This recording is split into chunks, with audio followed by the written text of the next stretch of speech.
Hello दोस्तों, मेरा नाम सौरभ है और आज इस वीडियो में हम मॉल जीटी मैकेनिकल के 55 क्वेश्चन करेंगे। जैसे कि आप सभी कमेंट में कह रहे थे कि पी वाई क्यू क्वेश्चन कराओ, तो मैं मॉल जीटी के पी वाई क्यू क्वेश्चन ले आया हूँ। ठीक है, तो जैसे कि आपको पता है आपके टोटल 85 क्वेश्चन होते हैं, जिसमें आपका टेक्निकल 55 क्वेश्चन होता है और नॉन टेक में आपका 30 क्वेश्चन होता है। तो हम जो टेक्निकल क्वेश्चन करेंगे आज 55 क्वेश्चन टेक्निकल क्वेश्चन करेंगे, वो भी मैकेनिकल है। ठीक है, जैसे कि आप देख ही पा रहे होगे स्क्रीन पे। तो मैं क्या करूंगा, हर क्वेश्चन में आपको दिखाऊंगा। आपको मतलब आप ट्राई करना कि आप उस क्वेश्चन को 30 सेकंड में कंप्लीट कर सकें। मैं आपको पहले 5 सेकंड दूंगा, आप पहले ही क्वेश्चन को पढ़ लीजिए, फिर आप सॉल्व करिए। ठीक है, 5 सेकंड के बाद मैं आपको सॉल्व करना शुरू करूंगा। ठीक है, डिटेल एनालाइज करेंगे कैसे क्वेश्चन को सॉल्व करना है, कैसे जल्दी कर सकते हैं। ठीक है, और अपना टाइम बचा सकते हैं। तो आपको पता है 90 मिनट का होता है, तो आपको लगभग एक क्वेश्चन के लिए 1 मिनट मिलेगा। ठीक है, और एक और चीज आप करना है कि 1 मार्क्स क्वेश्चन करेक्ट के लिए। और ठीक है, और मुझे बताना आपने कितने करेक्ट करें और कितने इनकरेक्ट करें कमेंट में। ठीक है, चलो शुरू करते हैं। ओके, तो पहला क्वेश्चन आप देख पा रहोगे। A simple supported beam of span L carries A UDL of W Newton पर मीटर, मैक्सिमम बेंडिंग मोमेंट निकालना है। ठीक है, इसी तरह के क्वेश्चन आते हैं। तो आपको एक सिंपल सपोर्टेड बीम दिया हुआ है, सबसे पहले सिंपल सपोर्टेड बीम बना लीजिए आप, आपको आता होगा।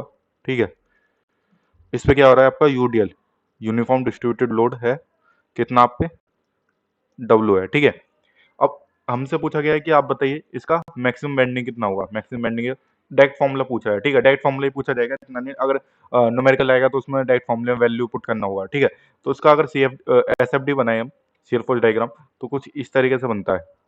और अगर बी एम डी की बात करें हम, तो कैसे बनता है, ये पैराबोल होता है ना। ये क्या है, आपका एस एफ डी है, और ये क्या है, आपका बी एम डी है, राइट। तो ये कितना होता है आपका WL/2, इधर भी आपका WL/2, और ये हो जाएगा आपका WL² बाई 8। तो इसका करेक्ट आंसर कौन सा हो जाएगा, सी। ठीक है, जिन्होंने भी सी ऑप्शन लगाया है अपने आप को 1 मार्क्स दिए। और मतलब कैलकुलेट करके मुझे कमेंट में बताना है आपने कितने ठीक है कितने गलत करे। इससे इसी तरह के क्वेश्चन आएंगे, इससे आप एनालाइज करोगे तो आपको अच्छा रहेगा। ठीक है, क्वेश्चन नंबर 2 देख लेते हैं। क्वेश्चन नंबर 2 क्या है, क्वेश्चन नंबर 2 है आपका थर्मोडायनेमिक्स से, पूछ रहा है first law of thermodynamics states, बताइए। तो आपको पता है थर्मोडायनेमिक्स के 3 लॉ होते हैं। एक होता है आपका जीरोथ लॉ, वो क्या दर्शाता है, आपका टेम्परेचर।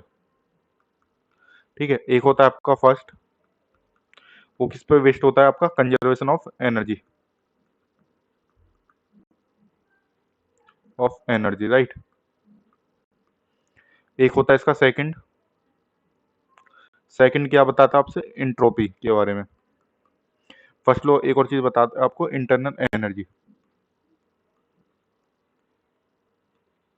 वेस्ट आपका कंजर्वेशन ऑफ एनर्जी पे बताता है इंटरनल एनर्जी के बारे में। और एक होता है आपका थर्ड लॉ, थर्ड लॉ क्या होता है आपका, एब्सोल्यूट टेम्परेचर पे इंट्रोपी की डिस्कस करता है। ठीक है, तो अब इसमें हमारे क्वेश्चन में पूछा जा रहा है आपसे। ठीक है, क्वेश्चन में पूछा जा रहा है हमसे आपसे फर्स्ट लॉ ऑफ थर्मोडायनेमिक्स क्या होगा। तो जैसे मैं आपको फर्स्ट लॉ ऑफ थर्मोडायनेमिक्स बताऊं, इंटरनल एनर्जी का डिस्कस करता है, तो क्या ऑप्शन हो जाएगा, बी, बी इज करेक्ट हो जाएगा। ठीक है, बेसिकली इसमें क्या इंटरनल एनर्जी की बात कर रहा है, डी होता है आपका इंटरनल एनर्जी।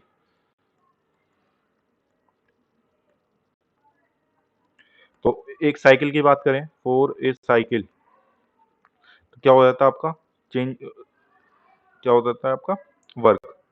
ठीक है, cyclic integral of the equity, cycle integral of the heat is equal to cyclic integral of the W. और अगर हम एक प्रोसेस की बात करें, ये क्या हो जाता है आपका, change in heat is equal to change in internal energy plus change in work. ठीक है, ये होता है। चलो अब क्वेश्चन नंबर 3 देखते हैं इसी तरह से। क्वेश्चन नंबर 3 कह रहा है, a body rotating at 300 RPM is brought to rest in 10 second, angular deceleration बता दो। देखो इसी तरह के न्यूमेरिकल आएंगे, इजी इजी। ठीक है, तो अब देखो आपको इस क्वेश्चन में एन दे रखा है, आपको कितना, 300 आरपीएम, आपको टाइम भी पता है आपको 10 सेकंड, आपको एक्सेलरेशन निकालना है। तो सबसे पहले आपको क्या ऑप्शन होना चाहिए, आपका ओमेगा पता है आपको क्या होता है, 2 पाई n/60, राइट। तो यहाँ से ओमेगा निकाल लेंगे हम, 2 पाई, एन कितना है आपका 300/60। ठीक है, कलर चेंज कर लेता हूँ मैं थोड़ा। हाँ, तो 60 से ये गया 5 बार में, तो ओमेगा कितना निकल आया अपना 10 पाई। ठीक है, अभी ओमेगा कौन सा निकला है, हम कर रहे हैं इसको रेस्ट में लेके आ रहे हैं। रेस्ट का मतलब कि हमारा जो ओमेगा फाइनल है वो तो जीरो होगा, तो ये कौन सा आपका इनिशियल है। अब आपको फॉर्मूला पता है, omega final equal to omega initial plus alpha times of T. तो आपको ये तो आपका ऑलरेडी जीरो है, ठीक है, तो यहाँ आ जाएगा आपका जीरो, ये आ जाएगा 10 पाई प्लस अल्फा, और टी कितना आपका 10। अब इसको इधर ले जाएंगे तो कितना आ जाएगा, माइनस का 10 पाई इजिकल टू अल्फा इंटू 10। 10 से 10 गया तो अल्फा कितना आ गया आपका माइनस का पाई। और ये माइनस क्यों है, माइनस आपका दिखा रहा है रिटार्डेशन का। तो पाई कितना होता है आपका 3.14 मीटर पर सेकंड, रेडियन पर सेकंड यहाँ पे आएगा। ठीक है, इस तरीके से ऑप्शन ए इज करेक्ट हो जाएगा इसमें। ठीक है, अब क्वेश्चन नंबर 4 बढ़ते हैं इसी तरह से। क्वेश्चन नंबर 4 क्या है, in a 4 bar mechanism, in a 4 bar mechanism shortest plus longest is less than और equal to sum of the other two. तो देखो क्या होता है, 4 बार मैकेनिज्म बना लेता हूँ, ये फिक्स है, पहला लिंक हो गया। ठीक है, एक ये लिंक हो गया, एक ये लिंक हो गया, और एक ये लिंक हो गया। ये क्या है आपका 4 बार 4 बार मैकेनिज्म है। ठीक है, अब इसमें क्या है, बोला है कि जो शॉर्टेस्ट है, तो ये आपका शॉर्टेस्ट है और ये लॉन्गेस्ट है। ठीक है, ये P है और ये Q है। क्या बोल रहा है इसमें, S plus L is less then P plus Q. तो ये क्या हो जाता है, ये आपने पढ़ा होगा थर्मो उसमें थियोरी ऑफ मशीन में। ये ये क्या दर्शाता है आपको, ग्रास ऑफ चेन, इसको ग्रास ऑफ चेन बोलते हैं ना। तो इसका आंसर क्या हो जाएगा, सी, ग्रास ऑफ चेन। ठीक है, क्वेश्चन नंबर 4 की तरफ बढ़ते हैं। Critical radius of insulation of the cylinder, तो आपने हीट ट्रांसफर में पढ़ा होगा। ठीक है, सिलेंडर का क्रिटिकल रेडियस हमको बताना है। तो सिलेंडर क्रिटिकल रेडियस कितना होता है इसमें इसमें होता है आपका के ओवर एच फॉर सिलेंडर। और यहीं अगर स्पेयर के केस में पूछे तो स्पेयर केस में क्या हो जाएगा, ट्वाइस ऑफ के एच। राइट, डायरेक्ट फॉर्मूला ही पूछ रहा है, देखो इतना इजी क्वेश्चन पूछता है, आप इजीली कर लोगे। ठीक है, तो इसमें कौन सा ऑप्शन हो जाएगा, option A is correct. Question number 5 देखते हैं। ब्लैक बॉडी एमिसिविटी बताओ कितनी होनी चाहिए।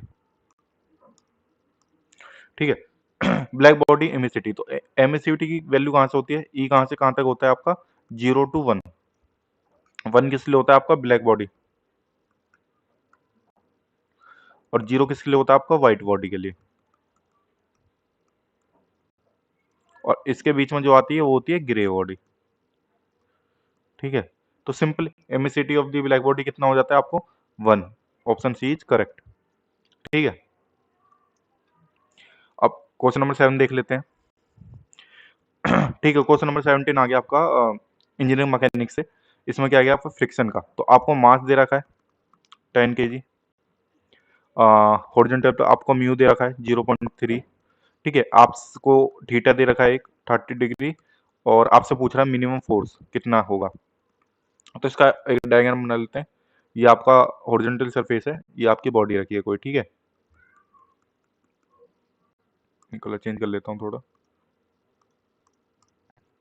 ये रखा है। ठीक है, अब इसका वेट कितना दे रखा है यहाँ पे 10 kg।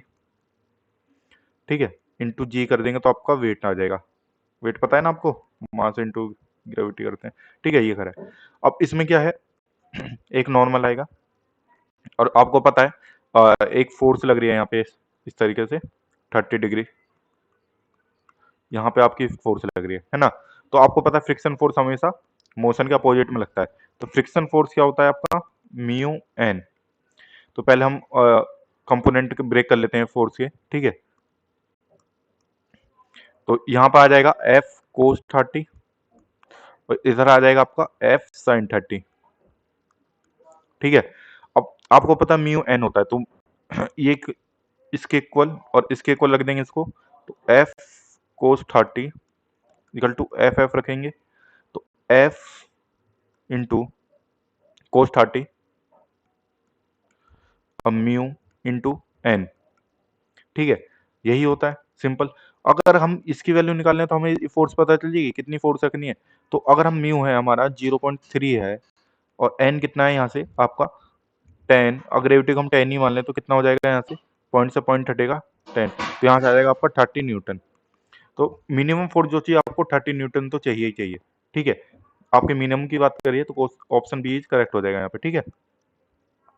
नेक्स्ट क्वेश्चन बढ़ते हैं, क्वेश्चन नंबर 8 की तरफ। ठीक है, अब ये गियर गियर के बारे में पूछ रहा है। Which type of the gear is used when two shaft intersect at right angle. At right angle पे दो, इस तरीके से कौन सी होगा बताइए। स्क्रू गियर को होता है, पैरेलल गियर्स होते हैं, ठीक है। जब गन्ने का जूस वाला केस पड़ा हुआ आपने, उसमें क्या होते हैं, पैरेलल गियर्स स्क्रू गियर्स कहलाता है, ठीक है। हेलिकल गियर्स क्या होते हैं, आपके इंक्लाइंड गियर्स होते हैं, होते पैरेलल नहीं, ठीक है, लेकिन इनके जो टीथ होते हैं वो इंक्लाइंड होते हैं इस तरीके से। ये मैं डबल हेरिंग बोन बना दिया, ठीक है। बेवल गियर्स कौन से होते हैं, जो 90 डिग्री पे करते हैं रोटेट, ठीक है। अभी मैं दिखाता हूँ उसकी। इसका आंसर क्या हो जाएगा आपका करेक्ट, सी। और वर्म गियर होते हैं जो आपके पैरेलल में नहीं होते और इंटरसेक्ट में नहीं होते, ठीक है। बेवल गियर सी ऑप्शन हो जाएगा। मैं इसकी एक बार इमेज दिखा देता हूँ। देखिए ये आ गया आपका बेवल गियर। यहाँ आप देख पा रहे होगे, एक अगर ऐसे बनाऊं मैं और एक ऐसे बनाऊं, तो ये क्या बना रहे हैं, 90 डिग्री एंगल बना रहे हैं दोनों बीच में, ठीक है। और इंटरसेक्ट भी कर रहे हैं दोनों, ठीक है। देखिए ये दिख रहा है आपको इस तरीके से, ठीक है। हम नेक्स्ट क्वेश्चन नंबर 9 की तरफ बढ़ते हैं। A column is fixed at one and and free at, देखो मैंने आपको कई बार बताया, ये क्वेश्चन तो हमेशा पूछता ही है। ये कहाँ से आया, थ्योरी ऑफ कॉलम में आप पढ़ते हो, आप यूलर लोड पढ़ते हो, पाई स्क्वायर ई आई और एल स्क्वायर, राइट। तो ये आपसे हमेशा इफेक्टिव लेंथ पूछ लेता है, ठीक है। अब इसमें चार केस बनते हैं। एक तो आपको बनता है कि फिक्स्ड है वन एंड, ठीक है, और फ्री है एक एंड पे। मैंने उल्टा लिख दिया यहाँ पे, सॉरी, अच्छे से बनाता हूँ, ठीक है।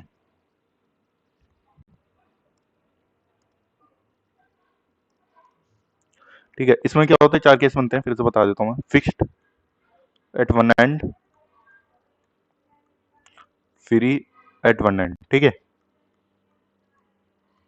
फिर आता है बोथ हिंज, दोनों तरफ से हिंज है। फिर आता है बोथ फिक्स्ड,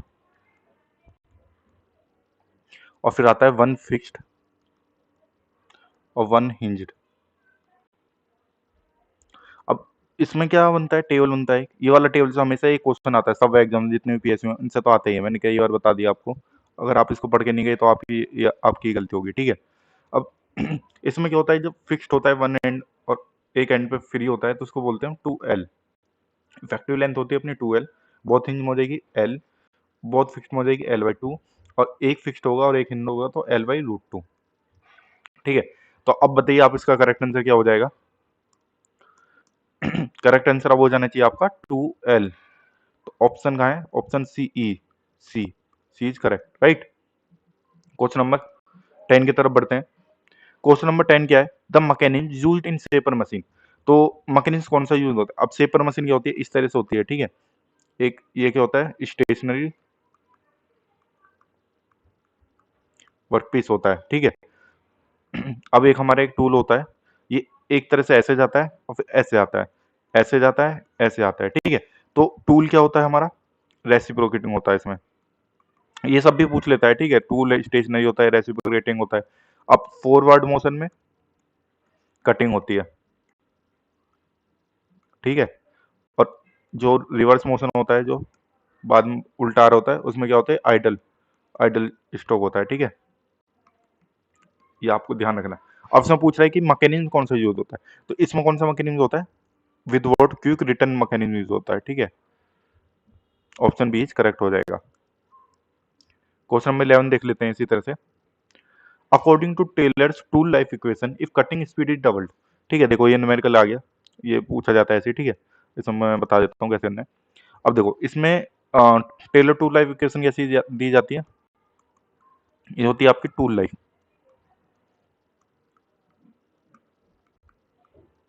राइट। ये आपकी टूल लाइफ होती है। अब इस इक्वेशन में क्या दिया हुआ है, कटिंग स्पीड को हमने डबल कर दिया, तो जो हमारी कटिंग स्पीड थी, ठीक है, ये हो जाएगी आपकी डबल, 2v1 हो जाएगी। और जो टूल लाइफ थी उसको मतलब T2 कितना हो जाएगा अपना, 1/8 ऑफ T1। ये हमें क्वेश्चन में दिया हुआ है, ठीक है। अब हमसे पूछा गया एन की वैल्यू बता दो कितना होगा, तो सिंपल सम करेंगे V1 T1 n is equal to V2 T2 n, right. N हमें निकालना है। अब V1 ऐसे रहने देंगे, T1 ऐसे रहने देंगे, V2 की जगह रखेंगे 2 times of V1 multiply 1/8 T1 की पावर n, ठीक है। अब दूसरा मैं ले लेता हूँ काटने के लिए, ठीक है। V1 से यहाँ V1 कट गया, ठीक है। अब T1 n से यहाँ T1 n कट जाएगा, तो यहाँ कितना बचेगा 1, यहाँ बचेगा 2 इंटू 1/8 की पावर n, राइट। अब इसको क्या लिख सकते हैं, 8 की, इसको क्या लिख सकते हैं 2 इंटू 2 की पावर 3n, राइट। अब इसको ऊपर ले जाएंगे तो कितना हो जाएगा 2 इंटू 2 की पावर -3n, तो ये हो गया 2 1 -3n इजिकल टू 1। अब किसी की पावर अगर जीरो रख लें तो हमारे हमारा 1 ही आंसर आता है, तो यहाँ से मैं यहाँ लिख देता हूँ, ठीक है। 1 -3n क्या आएगा 0, तो 3n is equal to 1, n is equal to 1/3, ये क्या आएगा आपका करेक्ट आंसर। तो n इजिकल टू 1/3 0.33 आ गया, ठीक है। समझ में आ गया ना ये क्वेश्चन? नहीं आया है तो मुझे कमेंट में बता देना, मैं और अच्छे से कमेंट में इसको डिस्कस कर दूंगा, ठीक है। तो ऑप्शन सी इज करेक्ट हो जाएगा, राइट। अब क्वेश्चन नंबर 12 देखते हैं। क्वेश्चन नंबर 12 है आपका बेरिंग से। देखो बहुत ही अच्छा क्वेश्चन आ गया, ठीक है। इसको करते हैं बेरिंग से। अब इसमें क्या दे रखा है आपको, पहले तो बॉल बेरिंग दे रखा है आपको, मैन्युफैक्चर ने उसकी 10 की पावर 6 मिलियन मतलब रिवॉल्यूशन में उसकी लाइफ बता दी, ठीक है। Sorry my bad. उसके बाद इन्होंने कैटलॉग रेटिंग दे दिया और लाइफ ऑफ बेरिंग। अब लाइफ ऑफ बेरिंग कैसे निकालते हैं, मिलियंस में क्या दिया जाता है, CYP n होता है आपका 3 बॉल बेरिंग के लिए, और n होता है आपका 10/3 फॉर रोलर बेरिंग के लिए,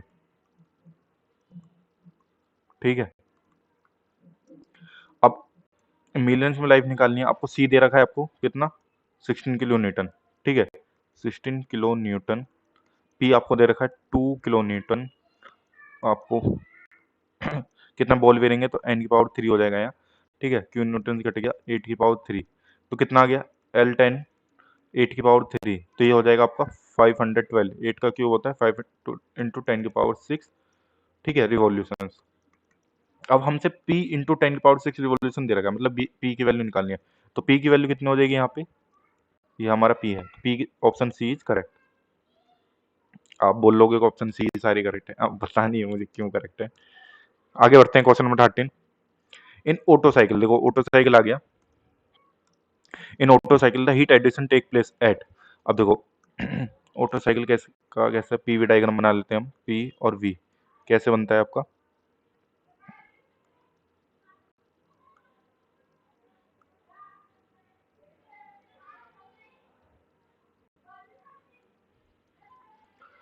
ठीक है। मैंने गलत बनाया क्या, सॉरी, कांस्टेंट वॉल्यूम बनाना पड़ेगा ना, तो कांस्टेंट वॉल्यूम प्रोसेस होते हैं, ठीक है। ये हाँ ये ये होता है आपका PV diagram of auto cycle. अब हीट एडिशन कहाँ कहाँ पे होता है आपका, कांस्टेंट वॉल्यूम होता है यहाँ पे, क्यू ऐड होता है, और यहाँ से आपका कांस्टेंट वॉल्यूम पे रिजेक्ट होता है, तो इसका आंसर क्या हो जाएगा आपका constant volume. Option B is correct. Question number 14 देखते हैं। Which of the following is not a dimensionless number. तो इनमें देखो सिंपल सा आपको पता है, रेनॉल्ड्स नंबर भी एक डायमेंशनलेस नंबर है, नेचुरल नंबर भी, heat transfer is not a dimensionless number, तो ऑप्शन डी इज करेक्ट हो जाएगा। क्वेश्चन नंबर 15 देखते हैं। For A reversible process total entropy change of universe is. तो देखो कैसे लिखते हैं हम इसको, हमारा क्या होता है, ये होना चाहिए, ठीक है, इक्वल टू और ग्रेटर देन 1 होना चाहिए। अब रिवर्सिबल प्रोसेस के लिए क्या होता है, 0 होना चाहिए। इरिवर्सिबल प्रोसेस के लिए क्या होता है हमारा, ग्रेटर देन 0 होना चाहिए। और नॉट पॉसिबल क्या होगा, हमारा 0 से कम हो जाए, ये हमारा नहीं हो सकता। तो इसमें हमें रिवर्सिबल पूछ रहा है, तो कितना हो जाएगा, ऑप्शन बी इज करेक्ट, ठीक है। क्वेश्चन नंबर 16 देखते हैं। Hooke's law valid up to. देखो इसमें अब स्टेन स्टेन कर्व का आ गया, क्वेश्चन में बताता हूँ कैसे करना है, ठीक है। अब देखो ऐसे करके हम बना लेते हैं एक बार डायग्राम्स का। ये आपकी प्रोपोर्शनल लिमिट हो गई, ये आपकी रेस्टिंग लिमिट हो गई, और इस तरह से आपका बनता है ना। ये होता है ना। अब यहाँ पे आपका एक होता है ए पॉइंट, यहाँ होता है बी, यहाँ C, D, E and F, right. अब ए पे क्या है आपका प्रोपोर्शनल लिमिट, राइट। अब बी पे क्या हो जाएगा आपका इलास्टिक, सी क्या है आपका अपर इल्ड पॉइंट, जहां से प्लास्टिक की फिशन याद शुरू हो जाता है। डी क्या है आपका लोअर इल्ड पॉइंट, ये आपका अल्टीमेट टेंसिल पॉइंट, और ये आपका फ्रैक्चर, ठीक है। यही होता है। अब इसमें हुक्स लॉ कहाँ तक वैलिड होता है, हुक्स लॉ वैलिड होता है इस पॉइंट तक, प्रोपोर्शनल लिमिट, राइट। तो करेक्ट आंसर क्या हो जाएगा आपका, इसमें दिया हुआ नहीं है तो इसमें अगर प्रोपोर्शनल लिमिट नहीं है तो हमें हमें मेंशन करना पड़ेगा इलास्टिक लिमिट, ठीक है। इलास्टिक लिमिट, और अगर प्रोपोर्शनल लिमिट में लिख देता हूँ, ऑप्शन में अगर प्रोपोर्शनल लिमिट है तो हमें प्रोपोर्शनल लिमिट लगाना है, ठीक है। आगे बढ़ते हैं। ओके, न्यूमेरिकल आ गया आपका, सीओपी निकालना है रेफ्रिजरेटर का, तो बहुत ईजी है। देखो सीओपी क्या होता है आपका, कंप्रेसर वर्क और आपका डिजायर आउटपुट या रेफ्रिजरेंट इफेक्ट, ठीक है। ये सीओपी होता है। अब सीओपी में हमें क्या बोला है कि 200 किलो जूल ऑफ हीट तो निकल रहा है और हमने वर्क इनपुट दिया 5 केजी का, तो सीओपी बहुत सिंपल, कितना वर्क दे रहे हैं हम 50 के किलो जूल का, और कितना हमारा हीट निकल रहा है 200 किलो जूल का, तो कितना आ गया 4, 4 इज करेक्ट। तो इतने सिंपल क्वेश्चन आते हैं, ठीक है। ऐसे ही क्वेश्चन आएंगे मॉइल में बहुत, क्योंकि इतना टाइम दिया नहीं जाता है बिल्कुल, इतना डिटेल में पूछेगा, बहुत बेसिक क्वेश्चन पूछता है, आप इजीली कर लोगे, ठीक है। अब नेक्स्ट क्वेश्चन देखते हैं, क्वेश्चन नंबर 18। देखो cavitation in pumps occurs due to, ये तो आपको पता है लो प्रेशर के कारण होना चाहिए, ठीक है। लो प्रेशर, और जैसे ही टेम्परेचर बढ़ता है हमारा वेपर प्रेशर बढ़ता है हमारा, और उसकी वजह से हमारा कैविटेशन बनता है, और हम चाहते हैं हमारा कैविटेशन ना हो, ठीक है। और इससे एक और क्वेश्चन आता है कि कैविटेशन कहाँ होता है, जब हमारा सेंट्रीफ्यूगल पंप में हमारा वाटर एंटर हो रहा होता है, ठीक है, तो उस टाइम हमारा कैविटेशन ऑकर होता है, ये भी याद रख लेना, ये क्वेश्चन पूछ लेता है, ठीक है। क्वेश्चन नंबर 19 देख लेते हैं।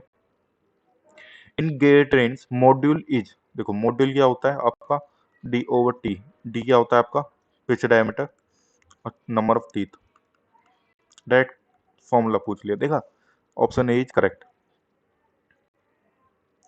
Black body is a perfect, अभी हमने ब्लैक बॉडी का भी पहले बात करा था, तो ब्लैक बॉडी क्या होती है, एक बॉडी होती है, जैसे ये हमारी बॉडी है, इस पे जितनी भी रेडिएशन आ रही होती है वो अपना सब एब्जॉर्ब कर लेता है यहाँ पे, ठीक है। जो अब इसमें दो तीन टर्म होते हैं, देखो मैं बता दूंगा, एक तो होता है रो से हम करते हैं रिफ्लेक्टिविटी,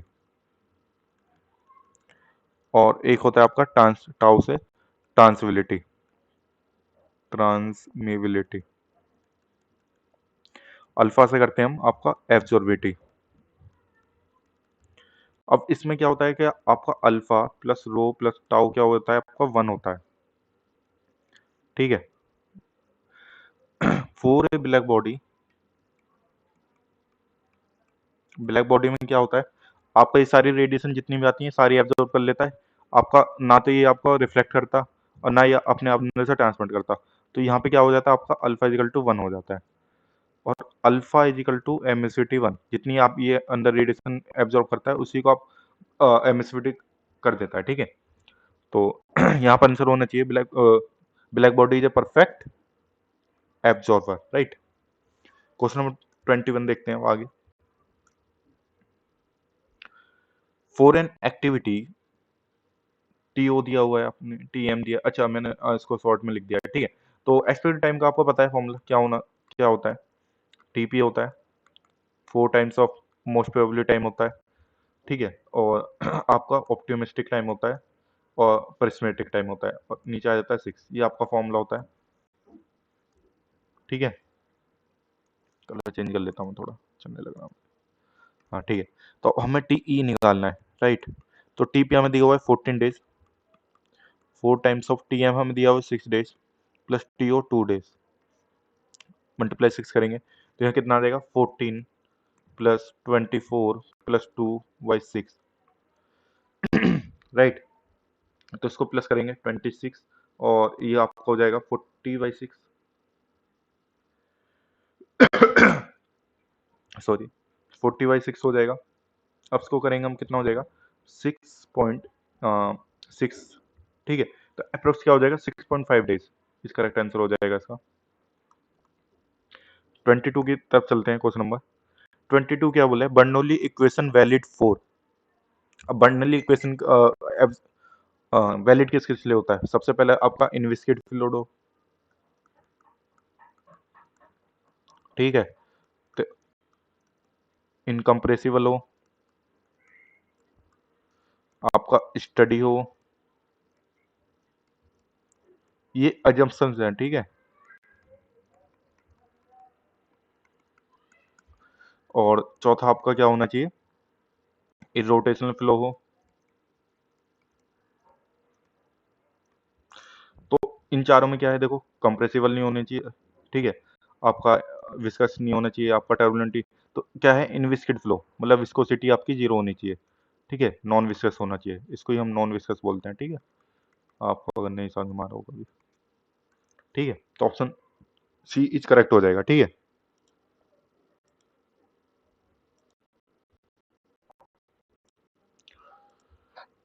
नेक्स्ट क्वेश्चन देख लेते हैं, क्वेश्चन नंबर 23 बोला है a spring mass system has mass M दे रखा है आपको 2 kg और आपको एस दे रखा है स्टीफनेस 800 न्यूटन पर मीटर। आपसे नेचुरल फ्रिक्वेंसी पूछ रहा है, तो देखो वाइब्रेशन का क्वेश्चन आ गया, आपको पता नेचुरल फ्रिक्वेंसी कैसे लिखते हैं हम, SY/m, राइट, यही लिखते हैं हम,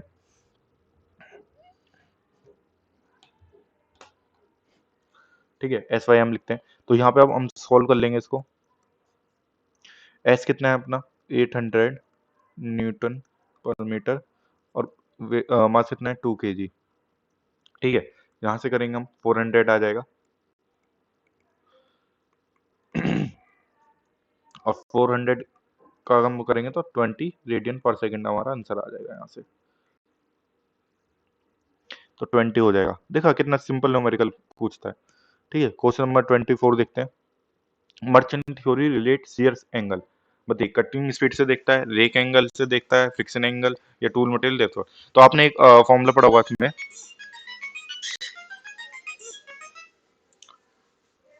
आपने एक फॉर्मूला पढ़ा होगा 2 phi plus beta minus alpha is equal to 90 degree, और इसको ऐसे लिखते हैं 2 phi plus beta minus alpha is equal to पाई/2, ठीक है।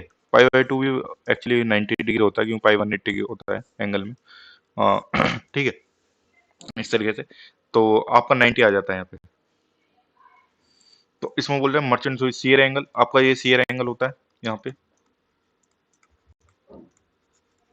ये आपका रेक एंगल है, राइट, और ये आ गया आपका फ्रिक्शन एंगल। अब उसमें बोल रहे हैं रिलेट किससे करता है, तो इन दोनों से रिलेट कर रहा है, तो ऑप्शन बी इज करेक्ट हो जाएगा। यहाँ से एक बार आप टूल सिग्नेचर जो होता है ASO वाला, ठीक है, अमेरिकन स्टैंडर्ड वाला, जिसमें अल्फा बैक अल्फा साइड, फिर आपका साइड कटिंग एंगल, ठीक है,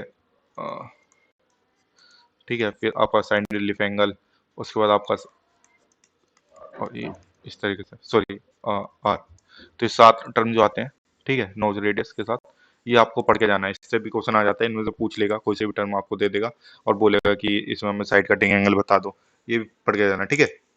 क्वेश्चन नंबर 25 देखते हैं। चिल्स आर यूज टू, देखो कास्टिंग में यूज होती है चिल्स। अब चिल्स चिल्स किस लिए यूज होती है, वो होती है आपकी इंक्रीजिंग कूलिंग रेट, ठीक है। चिल्स चिल्स लगी रहती है, उनको क्या करते हैं हम, लगाते हैं उसमें होल वगैरह बनाने के लिए, और इससे हमें हमारा क्या होता है कि टाइम जो हमारी मोल्टन है उसको हम क्या करते हैं कि कूलिंग रेट जल्दी जल्दी हो जाए, ठीक है। क्वेश्चन नंबर 26 देख लेते हैं। Surface tension has the unit. अब देखो सरफेस टेंशन को हम किससे डिनोट करते हैं, सिग्मा से, ठीक है। अब सरफेस टेंशन का फॉर्मूला क्या होता है, एफ ओवर एल, मतलब force per unit area, first force per unit length. तो इसकी यूनिट क्या हो जाएगी, न्यूटन पर मीटर। और इसको हम कैसे लिख सकते हैं, अगर हम ऊपर से मीटर से मल्टीप्लाई करें तो नीचे क्या हो जाएगा, तो इसको हम बोलेंगे जूल पर मीटर स्क्वायर। ये दोनों इसकी यूनिट होती हैं, ठीक है। अब हमें क्वेश्चन में क्या दिया हुआ है, newton metre, option B is correct unit, ठीक है। यूनिट एंड डायमेंशन वगैरह भी पूछ लेता है, ठीक है। अब देखो क्वेश्चन नंबर 27 आ गया इंडस्ट्रियल से। ये हमेशा ईओक्यू वगैरह तो हर पेपर में आता है, पीओक्यू ये तो आपको आना ही चाहिए। तो ईओक्यू का मॉडल क्या होता है आपका क्यू स्टार का, पहले मैं फॉर्मूला लिखवा दूं क्या होता है, 2D C not over C C, where D is क्या, डिमांड, राइट। ऑर्डरिंग कॉस्ट होता है सी नॉट, और सी सी होता है आपका कैरिंग या होल्डिंग कॉस्ट, राइट। अब देखो इसमें आपको डिमांड आपको पता ही है 10,000 दे रखी है, तो 2 इंटू करेंगे 10,000, राइट। और ऑर्डरिंग कॉस्ट भी दिया हुआ है। ये मैंने सिंपल आपको लिख रहा है कि आप ऐसे ही क्वेश्चन में आएगा तो आप इसको ऐसे ही कर सकते हो, ठीक है। इतना आप इतना क्वेश्चन में ढूंढोगे तो मैंने इसमें डायरेक्ट लिख दिया, ठीक है। अब देखो इसको हम मल्टी वो करेंगे, डिवाइड करेंगे। तो 5 से अगर इसको हम काटें तो कितना कटेगा, 5 4 जा 20, राइट। अब इसकी मल्टीप्लाई करेंगे, कितना हो जाएगा यहाँ पे, 2 4 जा 8, 1 2 3 4, 1 2 3 4, राइट। इतना ही होना, 8 80,000 हो जाएगा, ठीक है। तो अब इसका अंडर रूट निकालेंगे, तो अंडर रूट निकाल लेते हैं। 80,000 का लगभग कितना होना चाहिए,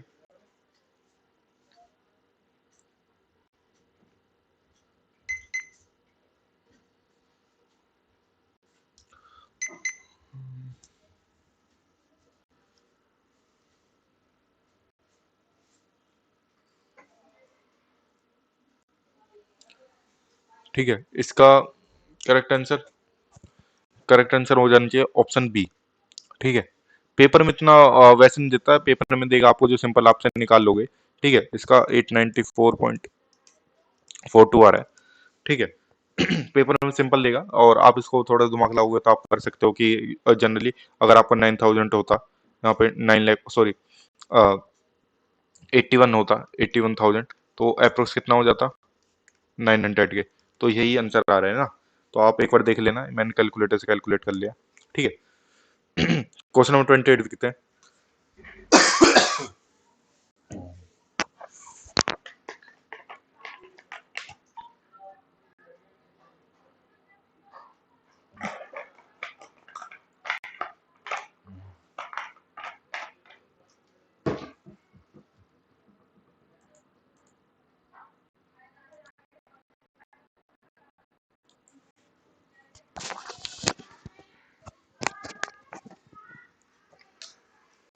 क्वेश्चन नंबर 28 देखते हैं। टीआईजी, टीआईजी क्या होता है आपका, टंगस्टन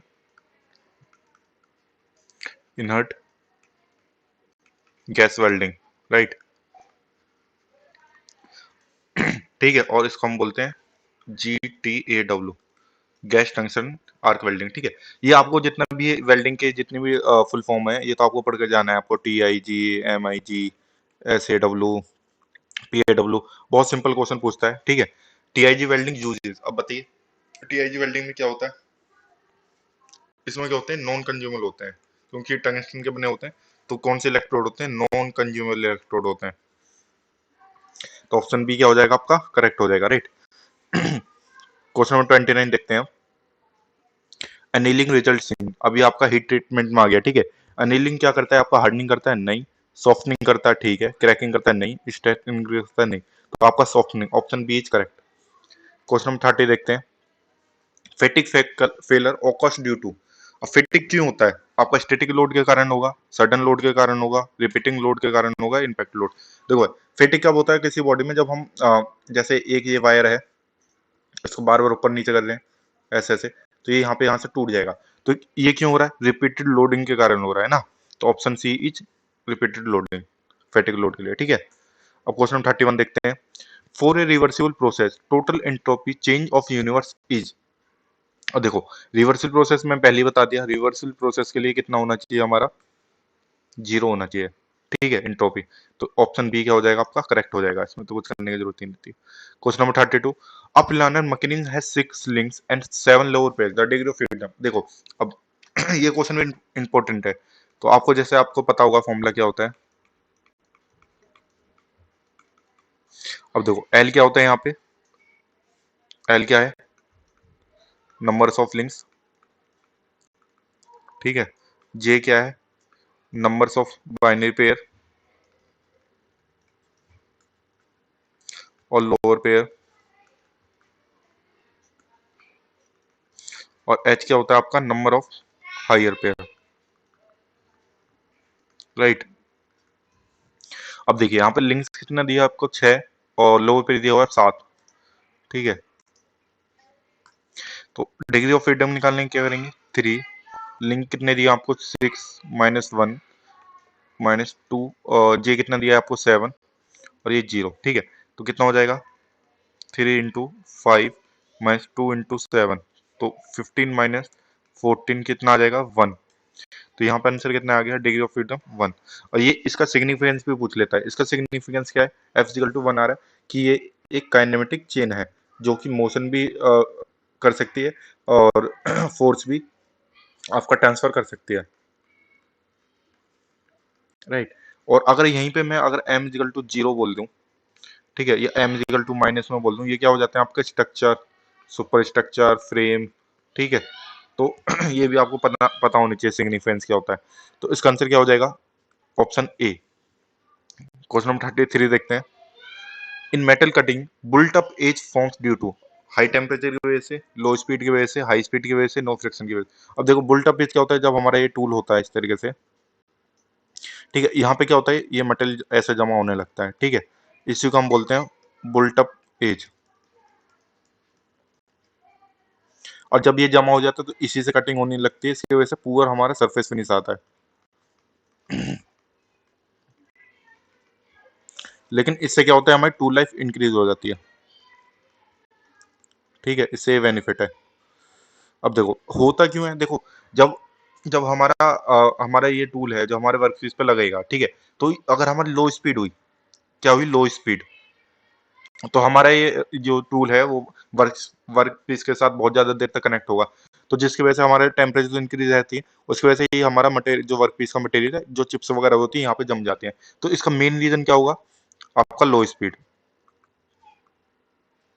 ठीक है, तो यही आपका करेक्ट हो जाएगा। क्वेश्चन नंबर 34 देखते हैं। इन गेट रेंज मॉड्यूल इज। देखो, ये रिपीट हो गया। मॉड्यूल आपको पता है DYT होता है। ठीक है, ऑप्शन ए रिपीट हो गया, सॉरी। क्वेश्चन नंबर 35 देखते हैं। Select time in project remains. तो सिलेक्ट टाइम क्या होता है? देखो, एक होता है आपका सिलेक्ट टाइम, एक होता है आपका फ्लोट टाइम। राइट। तो दोनों का मतलब क्या होता है आपका? एक्स्ट्रा टाइम, एक्स्ट्रा टाइम और फ्री टाइम।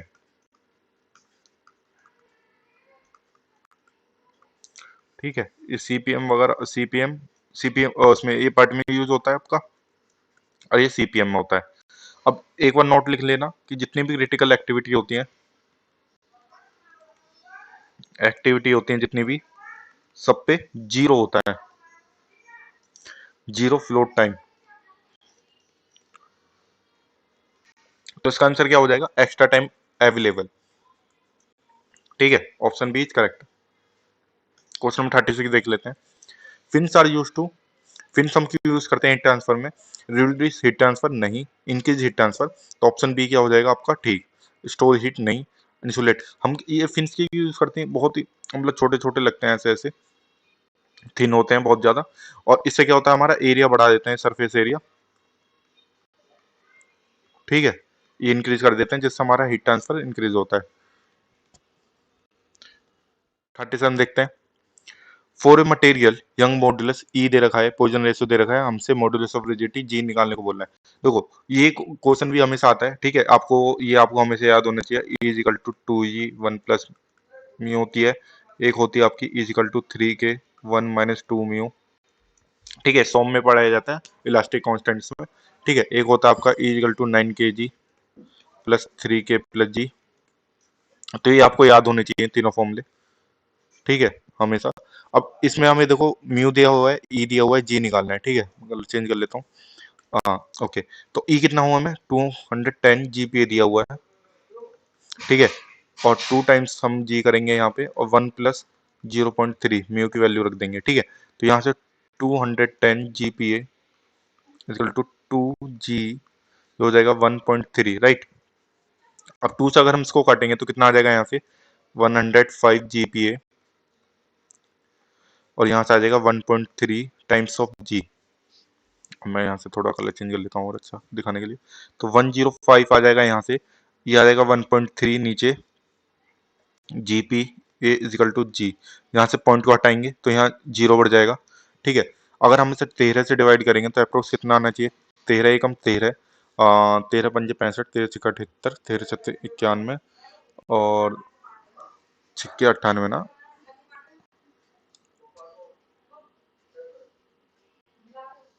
ठीक है, इस तरीके से बचेगा 13 छिक्का 98।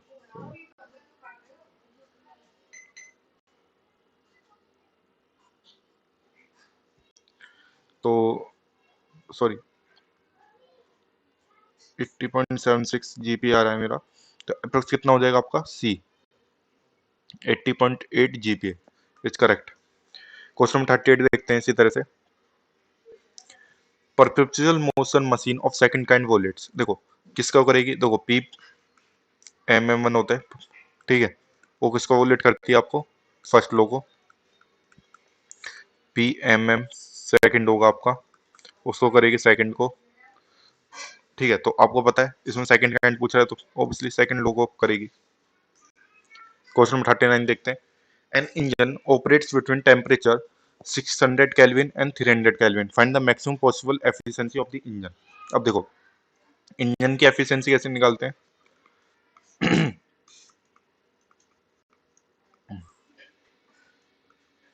इस तरह से हम इंजन की एफिशिएंसी निकालते हैं, सॉरी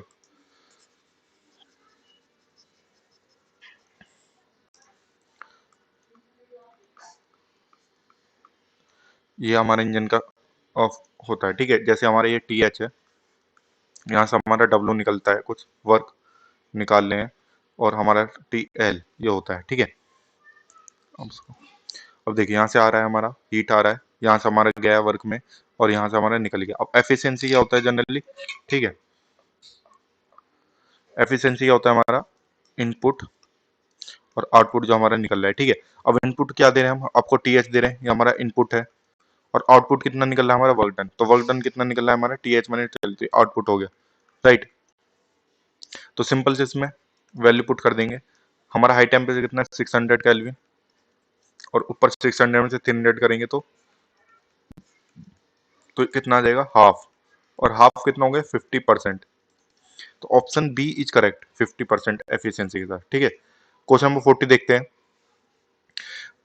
ठीक है, हीट ट्रांसफर का क्वेश्चन दिया हुआ है। अब बॉल ऑफ थिकनेस इतना, मतलब हमें थिकनेस की लैम्डा की वैल्यू दे दी, हमें थिकनेस 0.2 मीटर, थर्मल कंडक्टिविटी हमें 0.5 दे रखा है वाट पर मीटर केल्विन, राइट, कोई दिक्कत नहीं है। टेम्परेचर डिफरेंस दे दिया हमें 40 डिग्री सेल्सियस, ठीक है। अब हमें निकालना है find the heat rate per unit area, ठीक है। तो रेट पर यूनिट एरिया तो कैसे निकालते हैं, ये आपको होता है फोरियर लॉ की वजह से D T by D x, right, ये आपका फॉर्मूला होता है। अब हमें निकालना है पर यूनिट एरिया, तो Q बाई ए, मतलब हमें हीट फ्लक्स निकालना है, इसे हीट फ्लक्स भी बोलते हैं, ठीक है, ये हमसे पूछा जा रहा है। तो यहाँ बचेगा minus K D T by D X, K की वैल्यू रख देंगे हम 0.5 metre kelvin into D T. अब देखो 40 हमें दिया सेल्सियस में, पहले हम इसे केल्विन में करेंगे तो 40 प्लस 273 करेंगे, कितना आ जाएगा 313 केल्विन, राइट। तो इसे हम 313 केल्विन कर लेंगे यहाँ पे, और नीचे कितना आ जाएगा अपना 0.2 मीटर। ठीक है, यहाँ केल्विन से केल्विन हटेगा, मीटर यहाँ ऊपर आ जाएगा मल्टीप्लाई में। ठीक है, तो यहाँ से आपका आएगा जीरो, पॉइंट से पॉइंट हटा देते हैं यहाँ पे, तो कितना आएगा 5 × 313/2। इसको दो सॉल्व कर लो कैलकुलेटर में, बता देता हूँ कितना आएगा।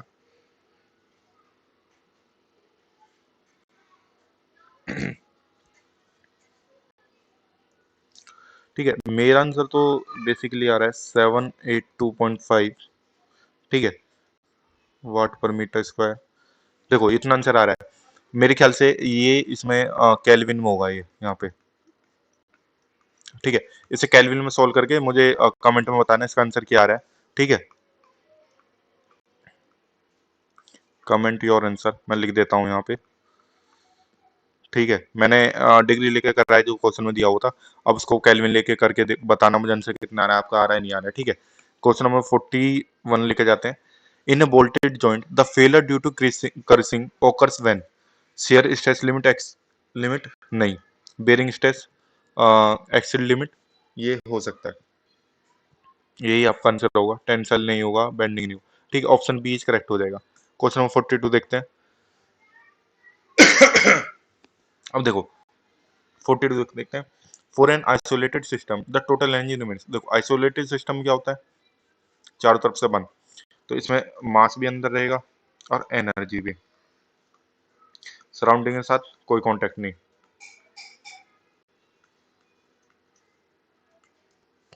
राइट, कोई कांटेक्ट नहीं होता सराउंडिंग के साथ, तो क्या हो जाएगा इसका, तो टोटल एनर्जी क्या हो जाएगी इसके अंदर, कांस्टेंट रहेगी भाई, बाहर ही नहीं जा पा रही ना, बाहर से अंदर कुछ आ पा रहा, तो ऑप्शन सी करेक्ट हो जाएगा। क्वेश्चन नंबर 43 देखते हैं। In laminar flow a circular pipe velocity distribution is. तो एक लैमिनर फ्लो है, उसमें क्या होता है, देखो अगर बात करें सीआर की, तो सीआर की प्रोफाइल कौन सी होती है आपकी, लीनियर। राइट, इस तरीके से ये होती है। ठीक है, सॉरी, इस तरीके से। ठीक है, यहाँ पे क्या होता है, टाउ जीरो होगा मिडल पे, और यहाँ पे क्या हो जाएगा, टाउ वन हो जाएगा मैक्स पे। ठीक है, और इसी पाइप को हम जब बोलेंगे हम अपना वेलोसिटी डिस्ट्रीब्यूशन, तो ये कितना हो जाता है, पैराबोला, इस तरीके से लीनियर। और वेलोसिटी की बात करें, क्या हो जाएगा, पैराबोलिक। कंफ्यूज मत होना, ठीक है, ये पैराबोलिक है। तो इसमें क्या बोल रहा है हमारा, वेलोसिटी डिस्ट्रीब्यूशन बताना है हमको, तो कितना हो जाएगा हमारा, parabolic. Option C is correct. Question number 44 देखते हैं। In a production system bottleneck refers to. देखो बोटल नेक रेफर्स टू, इसका आंसर मुझे कमेंट में बताना। ठीक है, सब लोग बताना, मुझे लगता है कि बहुत सारे लोग नहीं बता पाएंगे। ठीक है, नए कॉन्सेप्ट है, मुझे बताओ। वैसे मैं ठीक है, मैं आपको बता सकता हूँ, लेकिन मुझे कमेंट में बताना। ठीक है, क्वेश्चन नंबर 45 है, देखो सेम है, आपको ओमेगा निकालना है, मैं फॉर्मूला लिख देता हूँ, SY/m होता है। ठीक है, अब मुझे इसका आंसर बताना कमेंट में आप फिर से, जितने भी मैं होमवर्क क्वेश्चन दे रहा हूँ ये होमवर्क क्वेश्चन है। ठीक है, आप भी मुझे कमेंट में बताइए ना, सारे क्वेश्चन मैं थोड़ी सॉल्व करा दूंगा। Question number 46। ठीक है, अब जीरो लो थर्मल, मैं शुरू में बहुत पहले बताया था, जीरो लो किसके बारे में डिपेंड करता है, ऑप्शन सी। ये क्या बोलता है कि जब एक ए बॉडी है और बी बॉडी है, ठीक है, अब ए किसके साथ है, एक सी बॉडी, तीन बॉडी है। ठीक है, अब क्या बोल रहा है कि ए बी के साथ क्या थर्मल इक्विलिब्रियम में है, और बी और सी क्या है, ये दोनों थर्मल इक्विलिब्रियम में है। तो ए और सी भी क्या होंगे, थर्मल इक्विलिब्रियम में। राइट, ये इसका कॉन्सेप्ट है। ठीक है, क्वेश्चन नंबर 48 जाते हैं, वो 47 सॉरी। Hydraulic gradient length. अब देखो एक होता है आपका टोटल एनर्जी ग्रेडियंट लाइन। ठीक है, टीईजी बोलते हैं इनको, टीईजी।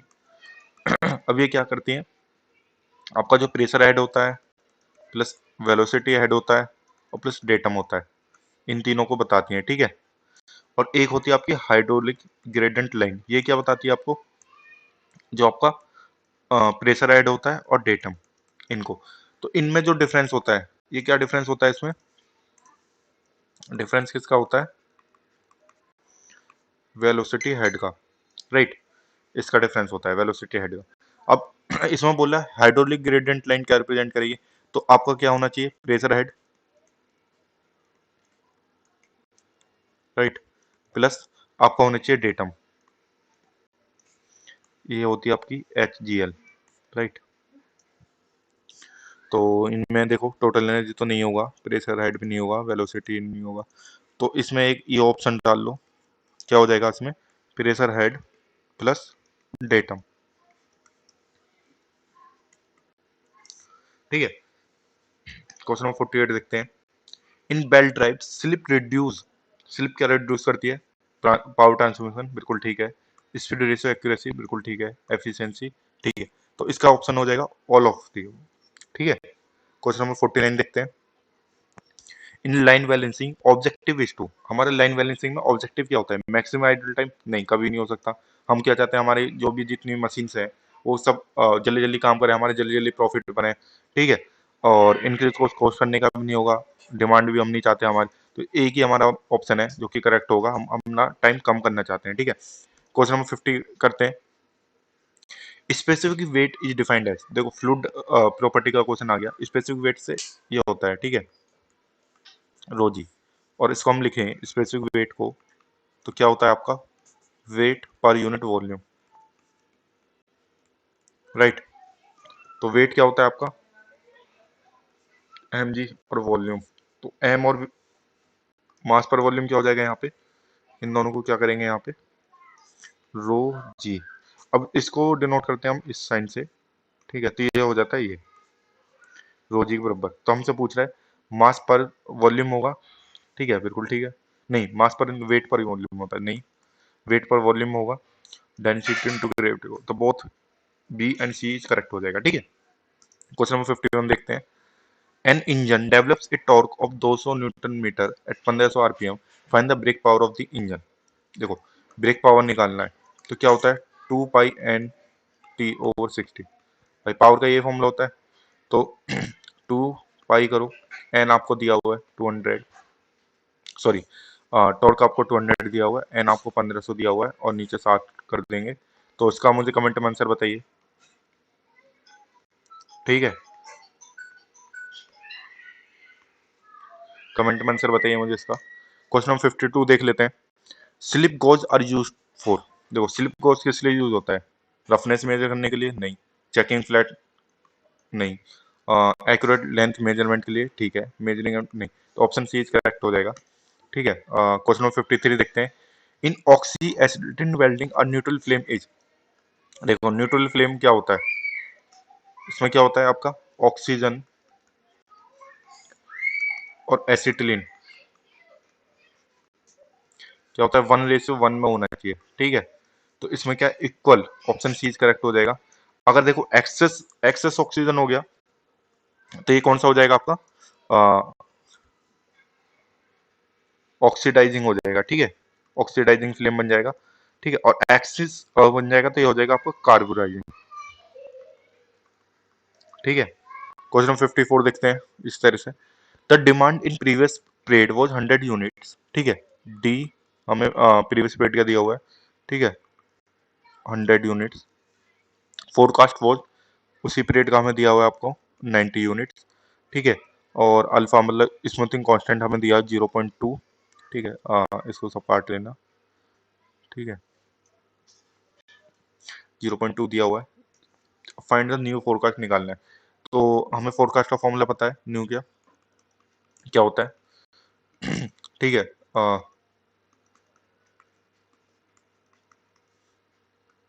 ये आपका फॉर्मूला होता है ना, इस तरीके से। तो अब इसको सॉल्व कर लेते हैं।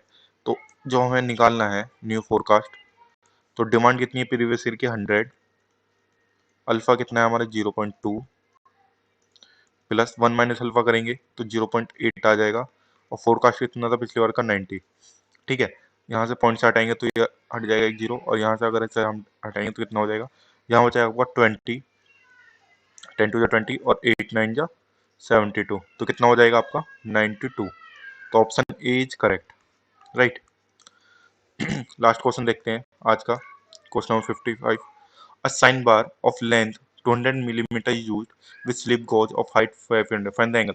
देखो सिंपल सा आपको पता है कि एक इस तरीके से होता है हमारा, ठीक है, इस तरीके से साइन बार होता है, और यहाँ पे आपके स्लिप गॉज लगी रहती हैं बहुत सारी, ठीक है। तो हमें सिंपल से इसमें एंगल पूछ रहा है, मतलब बेसिकली ये वाला एंगल हमें निकालना है कितना होगा।